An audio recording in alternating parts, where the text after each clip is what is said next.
Okay, good stuff. Okay, moving on real quick. I want to take our last 10 minutes here and talk about this question from earlier, from a couple weeks ago. Jacqueline Howard, and the reason why I'm referring to her is we watched a video from her, and most economists teach the development of money follows what pattern.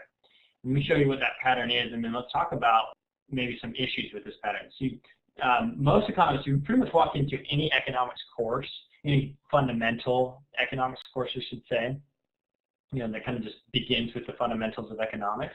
They're going to teach you that money flows from bartering to development of money to credit. Okay? So who can explain this flow? Okay, Aaron, go ahead. Okay, so the idea, I guess, from what the video and various economists have said is that people are naturally trying to exchange things that they want, and so that's bartering. So like the illustration here shows, you're trading your apples for the chicken. People just trading things, one thing someone wants for another thing someone else wants. And then money came about to kind of replace and facilitate that bartering. It made it easier because instead of using just the actual goods you want to trade, you used a coin, and that took the place of the goods, and it made it easier to trade things back and forth. It was easier to carry around, stuff like that. And then eventually that changed, that basically the coins, then paper money used to symbolize the value that is the objects you actually wanted to trade. Fantastic. And then it led to credit, which is totally different and later on. Not totally different. Yeah. But facilitates it further, and it's basically, like, I don't have money for your chicken, but I will have it, and if you trust me to get that to you later with some interest, and that's another way for you to make money. Exactly. So this is exactly as Aaron essentially just explained it, is how it's taught in, basic or fundamental economics classes across the country, across the world. This is based on statements and theories basically put forth by Adam Smith, our kind of the first great economist, and he taught it in this way as well. And it's been assumed ever since, okay, that's how money developed. Anthropologists come along later and go, wait a second, this is not what we're finding. We're not finding that money flowed in this way.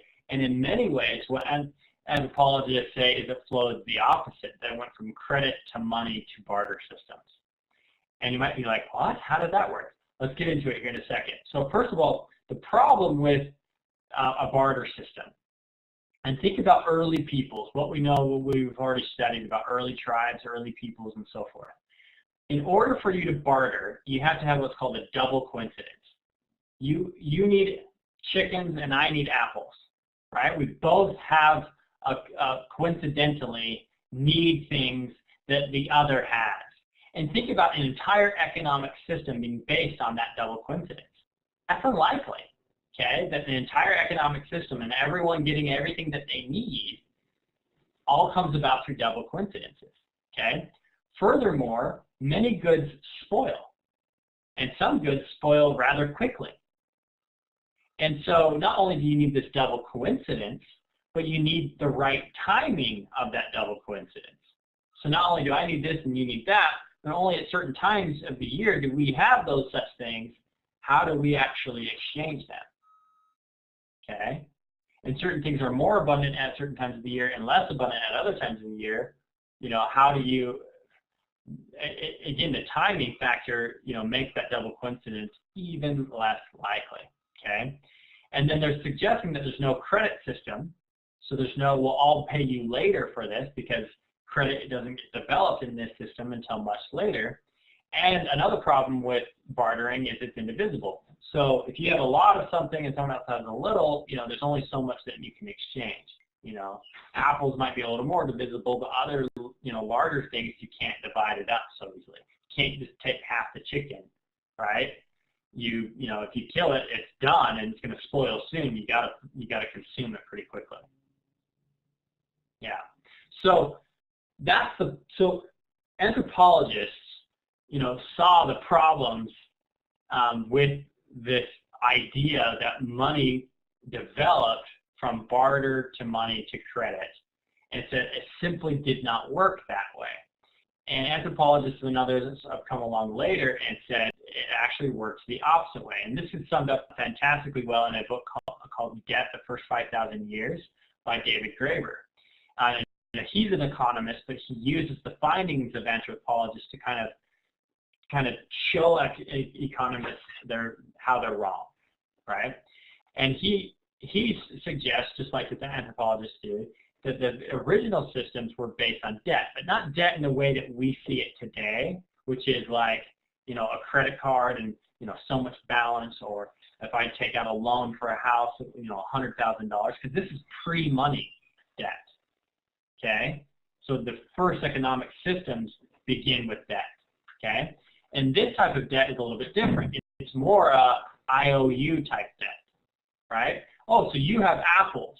Well, can I have some of those, and then later I'll take care of you when I have some excess. And because people were tribal, they were extremely cooperative. In fact, think about an early tribe. Is everyone just like, you know, trying to one-up each other and gain some wealth over each other, or are they collaborating and working together to feed everyone? From what we know from anthropologists and archaeologists, they're all working together. They're very collaborative groups, and they're all working to feed everyone and take care of everyone. That doesn't mean that some people didn't, you know, do this side project, or some people didn't sometimes trade this for that. But for the most part, the economic system was based off of sort of an IOU debt-based system, okay? And again, that's not to say it's debt-based in the way that we think of it today, because this is pre-money, okay? So it's not like a balance and someone's recording it, right? It's all, we all work together and we all kind of owe each other. And if I make a special favor to you, well, then you will make a special favor to me later. Aaron, go ahead. I have a question with this. Was this mostly within tribes, so how people in one tribe would trade things, or how would that change if you were having from one tribe trading with someone else from a different tribe? Yeah, fantastic, fantastic. So, yes, mostly happens within the tribe, because mostly the tribe is around each other. A few times a year, you know, tribes might come into contact with other tribes, maybe even more frequently, but they're not constantly around all the other tribes. Otherwise, that would be a metropolitan type system or a city system, and that's when you get into the agrarian age and money and things like that. You know what I mean? So David Graeber addresses that in particular, and he says, again, still, when two tribes might come together to meet, anthropologists will say that they spent more time giving each other gifts, right, and trying to seek favors because of those gifts than they did actually bartering. Now, does that mean that no bartering ever happened? Again, no, but it requires a double coincidence and the right timing and all of those things. So it's not to say bartering never happened, but it's unlikely that the economic system was based off of barter. Does that make sense, Aaron? And when these tribes would come across each other, again, they would spend a lot of time really exchanging gifts,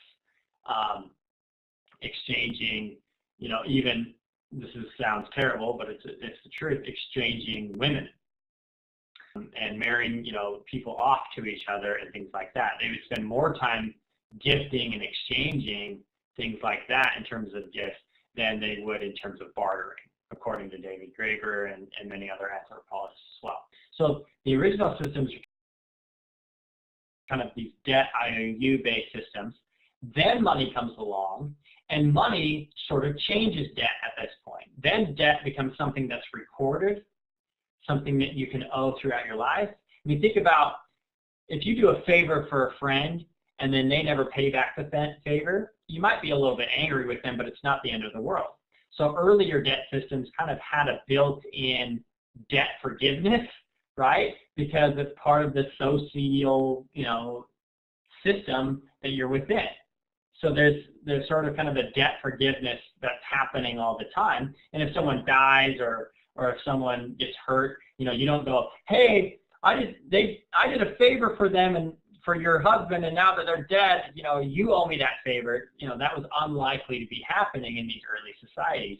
Today, though, because of the development of money, if a spouse dies, often you know, their children even sometimes, but especially their spouse is, you know, still held liable for that debt. Okay, so money comes along and is developed, and money lubricates and allows people to accumulate wealth. And this is key. It allows people, so it kind of contributes to what DJ was saying. Later, when capitalism gets going and the industrial age gets going, those differences in wealth allow fewer people to make big investments and take larger risks, without which, you know, the development of big factories and the development of new technologies and the time for new inventions might not ever have happened without some of that variance in wealth. So money comes along, and then finally bartering comes along later. And bartering, according to David Graeber, comes along when money is not available or it's more convenient to trade. Okay?